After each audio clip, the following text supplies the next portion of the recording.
नमस्ते बच्चों। जेसीईआरटी के डीजी स्कूल में आपका स्वागत है। बच्चों, दूसरी कक्षा की एक कहानी है पाठ संख्या 4 पे। इसका नाम है किसी से कहना मत। तो चलिए इस कहानी की हम शुरुआत करते हैं। बच्चों, आपके हिंदी पाठ्य पुस्तक जिसका नाम है झिलमिल, उसके पृष्ठ संख्या 15 को आप खोल लें और इस कहानी की शुरुआत आप भी करें। बच्चों, कहानी की शुरुआत कुछ इस तरह से है। एक रात की बात है। ओह बच्चों, ये जो कहानी है ये रात की बात है ना। तो क्या हुआ रात में, देखें। टीटू अपने खेत की रखवाली कर रहा था। अच्छा, ये तो सही है बच्चों। रात में हम लोग भी अपने खेतों की रखवाली करते हैं, जानवरों से भी, और यदि कोई उसे नष्ट न कर दे इसकी भी हमें देखभाल करनी होती है।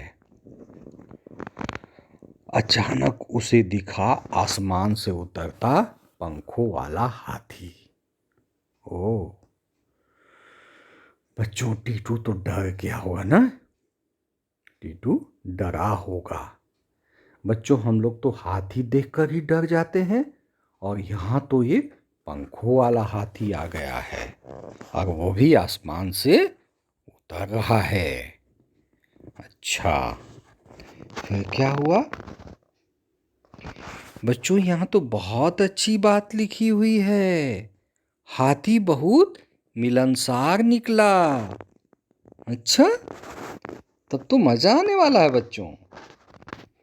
वह टीटू से बात करने लगा। वाह, ये तो और अच्छा हुआ बच्चों।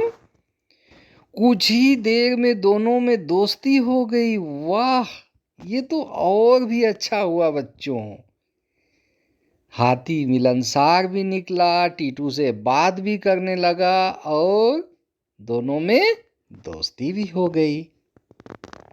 अच्छा, तो आपस में वो लोग क्या बात करते हैं, थोड़ा हम लोग सुने तो।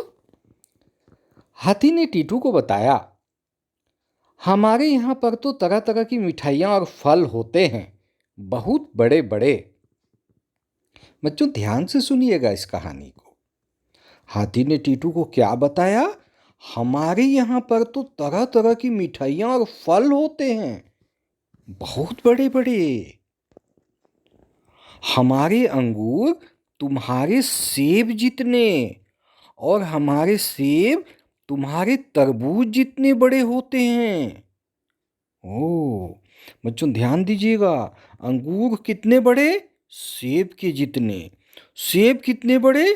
तरबूज के जितने। टीटू ने कहा, अरे यार, कभी मुझे भी अपने साथ ले चलो। अब देखिए, दोनों की दोस्ती कितनी पक्की हो गई ना इतने ही कम समय में। तो टीटू क्या कह रहा है? अरे यार, कभी मुझे भी अपने साथ ले चलो।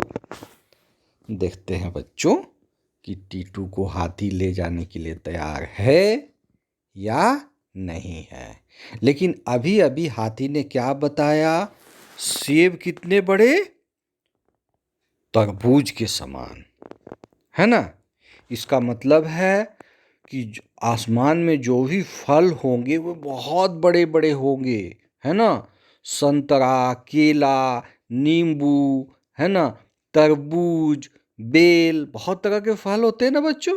पपीता, पता नहीं पपीता कितना बड़ा होगा। अच्छा, ये तो लगता है नींबू। नींबू कुम्भड़े के समान। अच्छा, वो तरबूज कितना बड़ा? बहुत बड़े घड़े के समान। अच्छा, तो इसका मतलब हर चीज बड़ा बड़ा। पता नहीं रसगुल्ला कितना बड़ा। अच्छा, आगे क्या हुआ बच्चों? हाथी बोला, ठीक है, अगली बार तुम्हें ले तो चलूंगा, पर किसी से कहना मत। कल ठीक इसी वक्त मिलना यहां पर। और हाथी उड़ गया आसमान में। बच्चों, ध्यान से इसको पढ़िए, आप लोग भी मेरे साथ ही पढ़िए। हाथी बोला, ठीक है, अगली बार तुम्हें ले तो चलूंगा, पर किसी से कहना मत, कल ठीक इसी वक्त मिलना यहाँ पर। और हाथी उड़ गया आसमान में। चलो, वह वादा करके गया कि इसी वक्त पर मिलना और तुम्हें आसमान की सैर करा दूंगा। लेकिन बच्चों, अब देखते हैं क्या होता है। टीटू के लिए तो एकदम नया अनुभव है। हम लोग यदि कोई घटना देख कर जाते हैं तो घर में बताते हैं या नहीं बताते हैं? बताते ना बच्चों। कोई नई बात हो जाती स्कूल में तो हम लोग घर में जाके बताते हैं कि नहीं बताते हैं? ज़रूर बताते हैं। तो टीटू को तो हाथी ने मना किया था मत कहना किसी से, लेकिन अब टीटू कहता है या नहीं कहता है वो हमें देखना है। देखिए बच्चों स्क्रीन पे, अब टीटू से रहा न गया। रहा न गया माने समझ गए बच्चों हम लोग, बोला होगा वो किसी को, है ना। अब टीटू से रहा न गया। क्या नहीं रहा गया? उसने हाथी वाली बात अपनी पत्नी बसंती को बता दी। एक नाम याद रखिएगा बच्चों, टीटू की पत्नी का नाम बसंती, और बसंती को उसने हाथी वाली बात बता दी।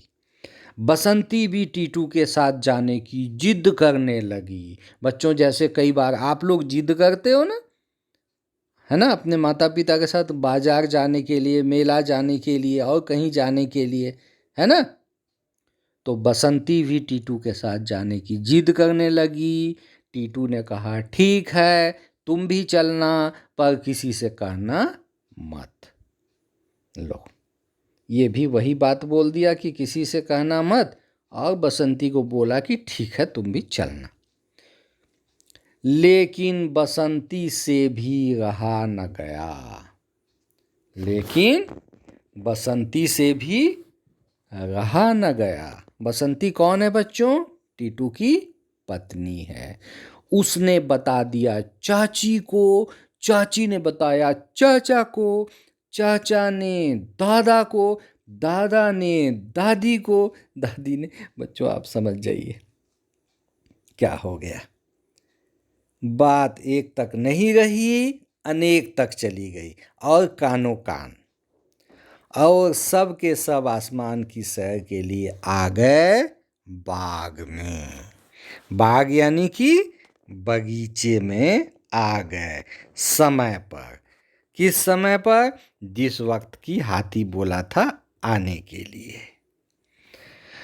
अब देखते हैं हाथी आता है कि नहीं। बच्चों देखिए स्क्रीन पे, हाथी आया यानी कि समय पर हाथी आ गया। इतने आदमी औरतों को देखकर घबराया। बच्चों कितना राइमिंग है ना यहाँ पे। हाथी आया, इतने आदमी औरतों को देखकर घबराया, पर टीटू और उसकी पत्नी ने उसे सभी को साथ ले जाने के लिए मनाया। बच्चों कितना राइमिंग है इसमें, है ना। हाथी आया, इतने आदमी औरतों को देखकर घबराया, पर टीटू और उसकी पत्नी ने उसे सभी को ले जाने के लिए मनाया। समझ गए बच्चों? यानी कि टीटू और बसंती ने मिल के बोला होगा कि नहीं, चाचा को भी ले चलते हैं, चाची को भी ले चलते हैं, दादा को भी ले चलते हैं, दादी को भी ले चलते हैं, चलिए ना सबको ले चलते हैं, एक बार की तो बात है, सब लोग घूम लेंगे, ऐसा बोला होगा टीटू और बसंती। किसको? हाथी को। फिर टीटू ने पकड़ी हाथी की पूंछ, बसंती ने पकड़े टीटू के पैर। इस तरह सब के सब लटक गए एक दूसरे के पैर पकड़कर। हाथी उड़ चला आसमान में। समझे बच्चों? अब इस चित्र को आप देखिए तब समझ में आएगा। टीटू ने क्या पकड़ी है? हाथी की पूंछ। बसंती क्या पकड़ी है? टीटू के पैर। और फिर बसंती के पीछे कौन है? चाची है। चाची के पीछे कौन है? चाचा हैं। चाचा के पीछे दादा, और सबसे अंत में दादी। समझे बच्चों? देखिए यहाँ पे ध्यान से आप देख लीजिए, सबसे ऊपर में लिखा हुआ है हाथी, उसके नीचे टीटू, तब फिर बसंती, उसके नीचे चाची, तब चाचा, तब दादा और लास्ट में अंत में दादी। इन शब्दों को भी सीख लेना है बच्चों, है ना। हाथी, टीटू, बसंती, चाची, चाचा, दादा, दादी। ठीक है। अब क्या हुआ, बसंती ने पूछा, टीटू वहां अंगूर कितने बड़े होते हैं? सेब जितने बड़े। अच्छा, अब यहां पे आसमान में पूछने की क्या जरूरत थी बच्चों बसंती को? लेकिन बसंती ने पूछा, टीटू वहां अंगूर कितने बड़े होते हैं? तो वो बताया, सेब जितने बड़े। और सेब कितने बड़े होते हैं? तरबूज जितने। वहां भी बताया जा रहा है, वो आसमान में भी, है ना। तो तरबूज कितने बड़े, वो पूछ रहा है, तो तरबूज कितने बड़े होते हैं? बहुत बड़े। क्या बोला? बहुत बड़े। अब देख लीजिए बच्चों, क्या बोला? बहुत बड़े। अच्छा, तो फिर बसंती पूछती, कितने बड़े? तो टीटू कहता है, इतने बड़े। बच्चों यहाँ गड़बड़ हो गई। टीटू ने अपने दोनों हाथों को फैला के बता दिया, इतने बड़े। टीटू ने हाथ फैलाकर बताया। फिर क्या? अब फिर क्या बच्चों, सोच लीजिए। हाथी की पूंछ कौन पकड़ा है? टीटू ना। और टीटू ने अपनी दोनों हाथें फैला दी। फिर क्या, है ना। फिर तो गड़बड़ होने वाला है ना बच्चों। सब गिरे नीचे, धड़ाम धड़ाम। जा, गड़बड़ हो गई ना बच्चों। सब गिरने लगे। कोई पीठ के बल, कोई कंधे के बल गिरा, और सब के ऊपर गिरा टीटू आराम से। तो बच्चों, कहानी तो यहीं पे समाप्त हो गए। कहानी जरूर आपको अच्छी लगी होगी।